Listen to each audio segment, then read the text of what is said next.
Welcome to the Amphibian Press podcast. I'm Sarah Voris, and with me today is speculative fiction writer Jennifer Lee Rossman. So thank you so much for joining me. Thank you for having me. This is very exciting. I know, this is super fun. We've been friends on Twitter forever, but this is like, I can actually meet you in person, sort of. So you wanted to talk a bit about your upcoming debut novel, which is Jetstark's Intergalactic Freakshow, which is an awesome title, by the way. Yeah, it was actually published last year. Oh, I don't have anything big and exciting coming up to talk about except that and the anthology I'm editing. So tell me a little bit. So Jetstark's Intergalactic Freakshow, which is still a tongue twister for me because I used to just call it Freakshow. It's about a freak show in space where a magical song transforms people into basically their freak show alter egos, and then they save the universe. That sounds so awesome. I love a lot of your work seems to have this kind of like playful, delightful, like bizarre theme to it. Yeah, mostly I come up with my ideas by watching TV shows and then thinking, well, they could have done this more fun. Like Freak Show was inspired by the show Heroes, but I thought, what if it was in space? I love that. Everything's made better by like, but what if it was in space? What if this character was queer? What if like or dinosaurs? Yeah. Oh, I'm wearing my dinosaur shirt for you.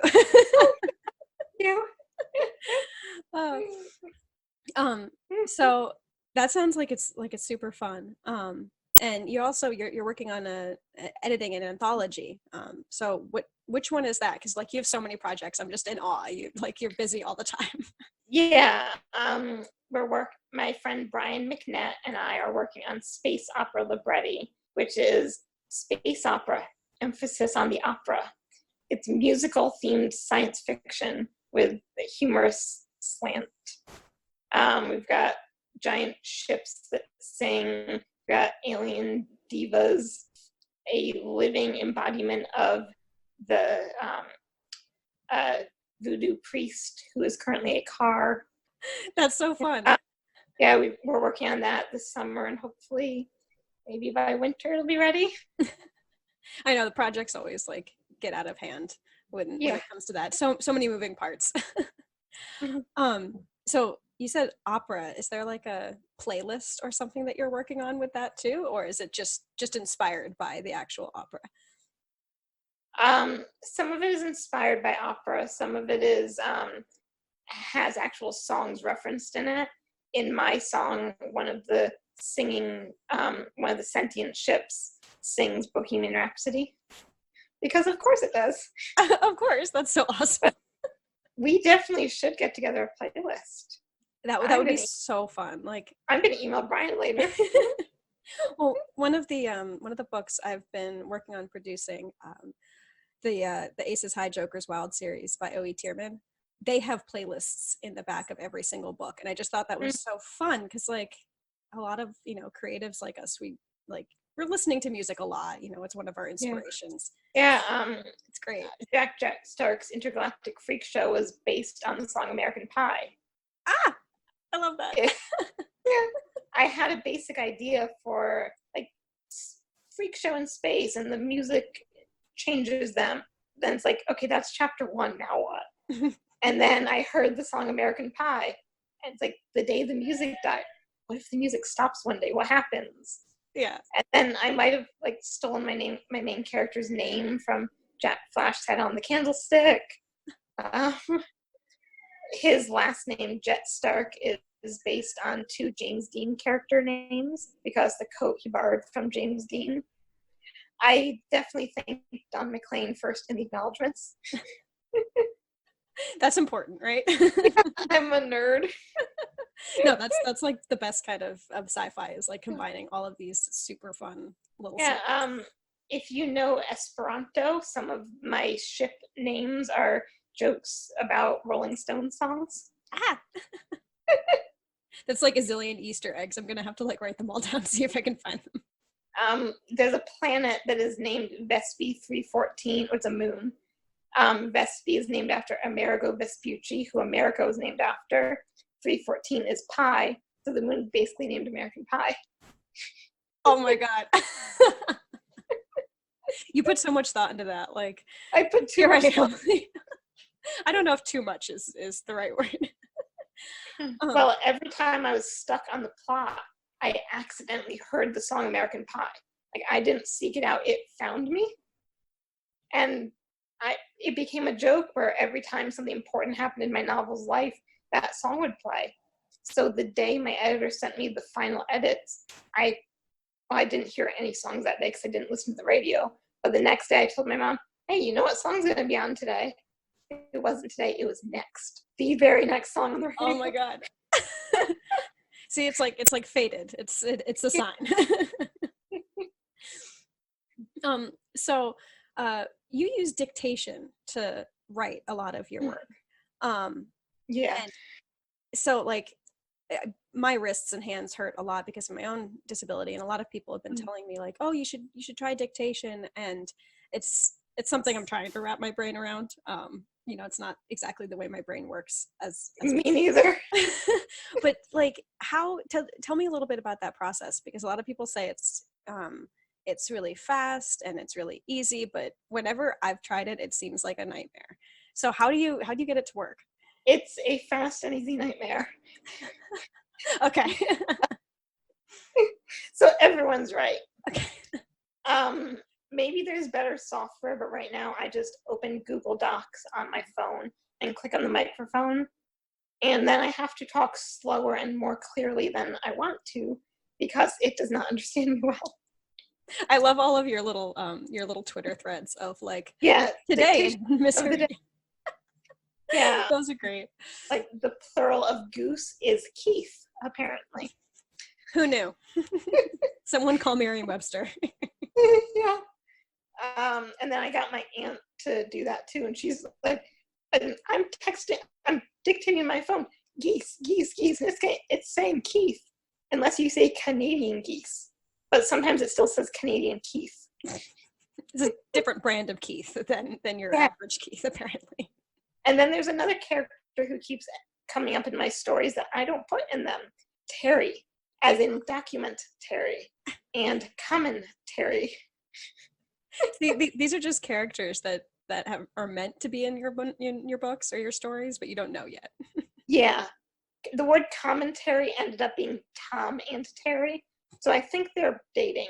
They might be husbands. Okay. All right. I like that. I think they own a farm stand. They probably have Keith. They probably have Keith on their farms.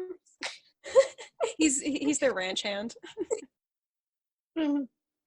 It's really fun when I write dark things, I write gay things, and my phone is convinced I'm saying schools instead of skull, and clear instead of queer. I'm never going to be saying clear or schools.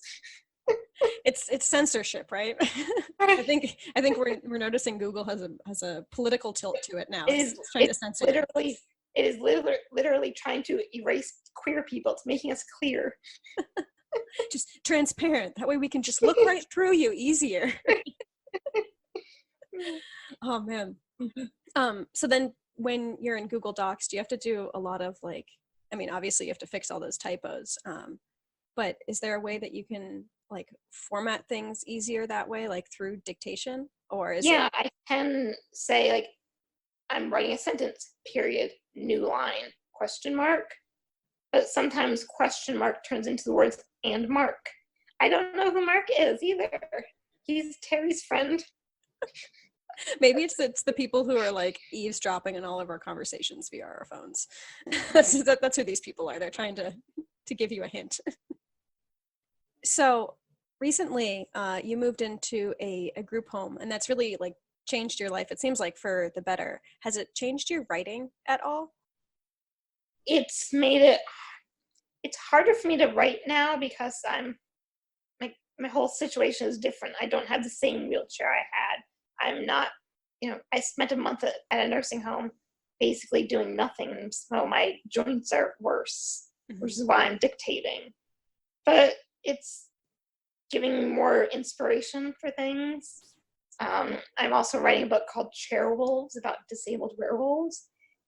And this whole moving out process has given me a lot of more inspiration for that. I think my character might end up moving to a group home at the end now.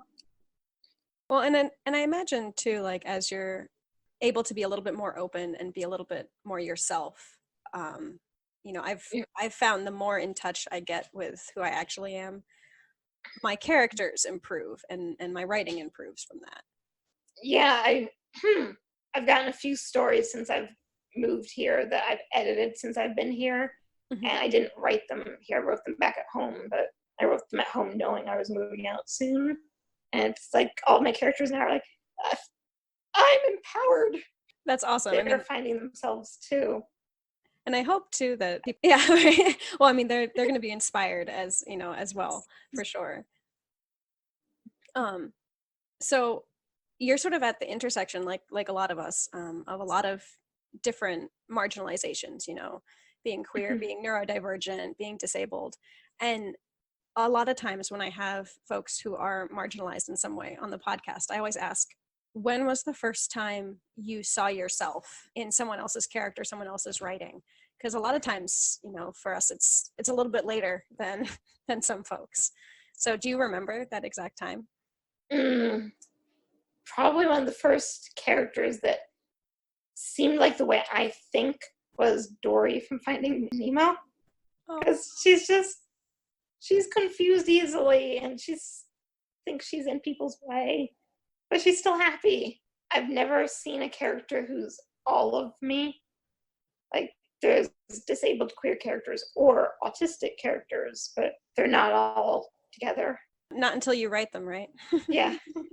It's always interesting to me too, because it's like it's so important to be able to see yourself in characters, especially ones that are, you know, like good characters and valuable Yeah. characters.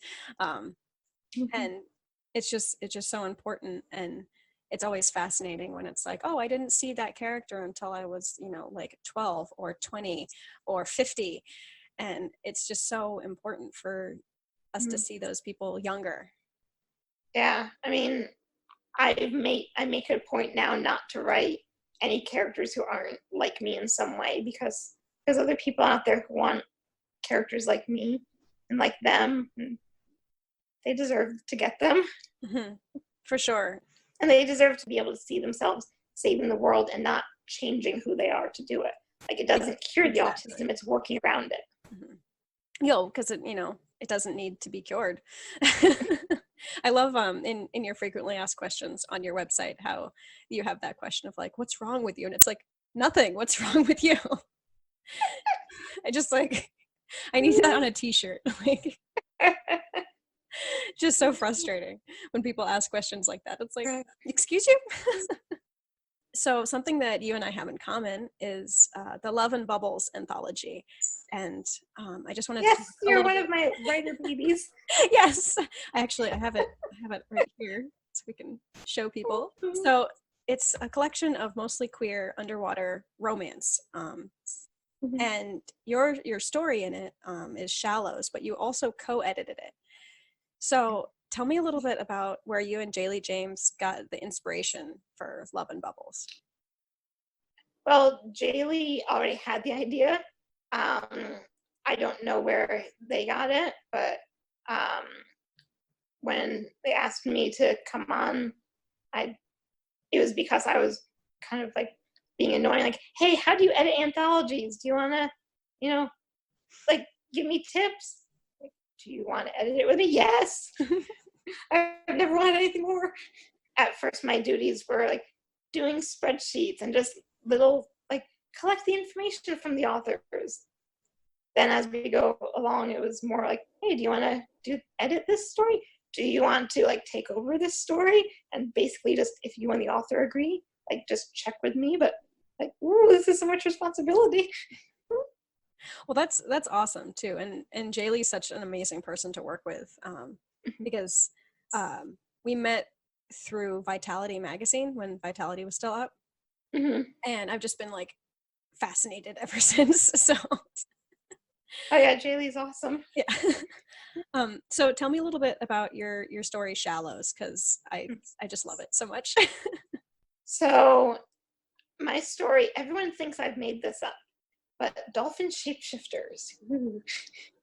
I first learned about it from an episode of The Wild Thornberrys, but there are creatures in Brazilian mythology called encantados, which are evil shapeshifters that seduce people away from the land. But in mine, it's just a sweet, soft boy who just wants to protect his queen and maybe fall in love with the dolphin trainer at the aquarium. And so then they work together to rescue all the animals. I love that And because like I just, yeah. we need that, especially with like SeaWorld being awful. Yeah. And I also think it's fun to have shifters who aren't just like these stereotypical like, oh, a jaguar and a tiger and like all these like vicious predator animals. Though I mean dolphins are predators, but like Right. it's just nice to have something a little different. When we were editing my story, Jaylee didn't know that it was a real thing from mythology. So I keep getting these editing notes of, why does he still have a blowhole? How does his skull work? Like, I don't know, ask Brazil. Why does he still have a blowhole? I love that. We had to edit out how many times I used the word blowhole because it started to sound inappropriate. It's like this is supposed to be PG-13 here. Jennifer, come on. But like, that's the name for it. What else can you call it? That's so true. Like my upper head breathing apparatus. Yeah, really. My lung hole. I don't. That just sounds painful. That's not better. No. Oh god. Oh, yeah, so he hides his blowhole with a hat. That's And that was, yeah, well, I didn't invent that. That was from mythology too. And as soon as I explained this, Jaylee's like, oh, this makes sense. Okay. Can we add in a little paragraph to explain folklore? Because you're just assuming everyone watches The Wild Thornberrys. Which they should, but Right? oh god. Yeah, I didn't watch like television or cartoons pretty much till I was 15, because that's how my household was. So I was introduced to a lot of these cartoons at like an older age, and it's like, how what would I have been like had I known about these shows beforehand? I would Most of what I know about science I learned from Magic School Bus. which is good. I mean, because it was most of that was pretty accurate. So obviously, we talked a little bit about some of the themes that you're trying to work into your projects with your characters. Like you said, you're trying to put something of yourself in each one of them. But is there another theme that you've noticed is sort of a thread through all of your work?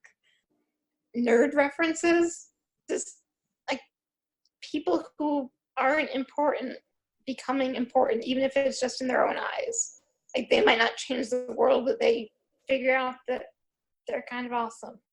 I love that. Yeah, because I think that's more important than changing the world sometimes, or that's the first step to changing the world. Maybe is more accurate. If you can't change the world, change your world. Mm-hmm. Yes, I want that on a T-shirt. Yeah, right.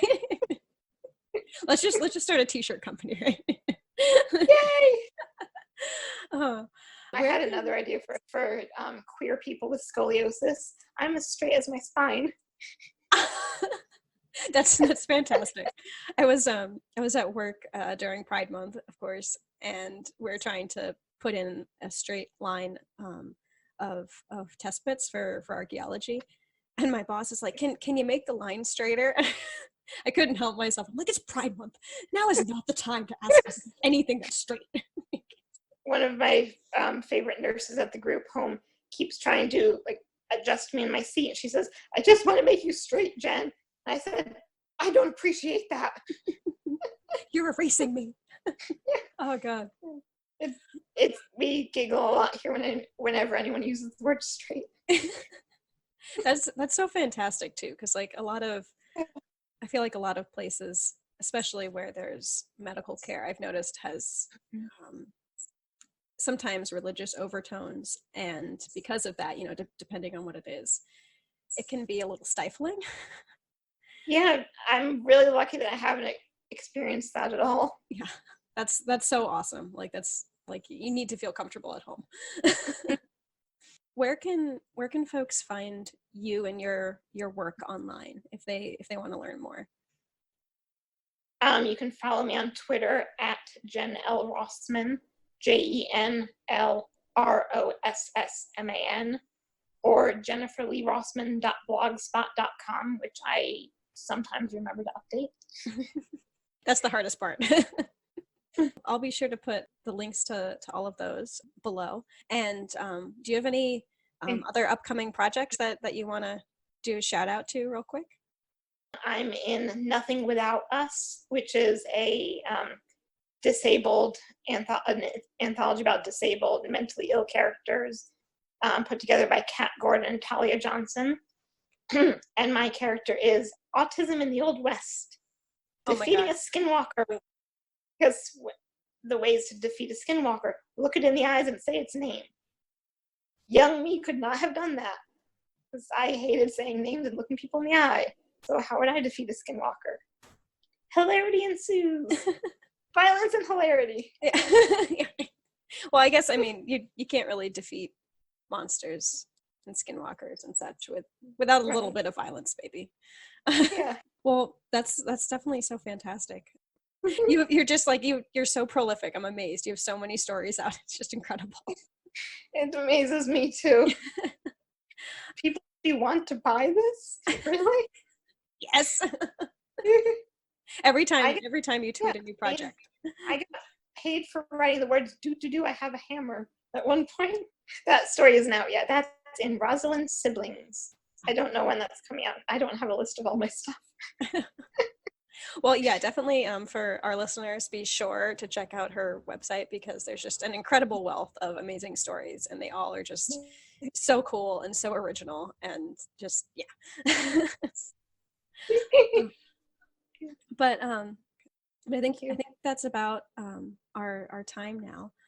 Thank you so much for joining me, and definitely keep us updated on all of your awesome projects.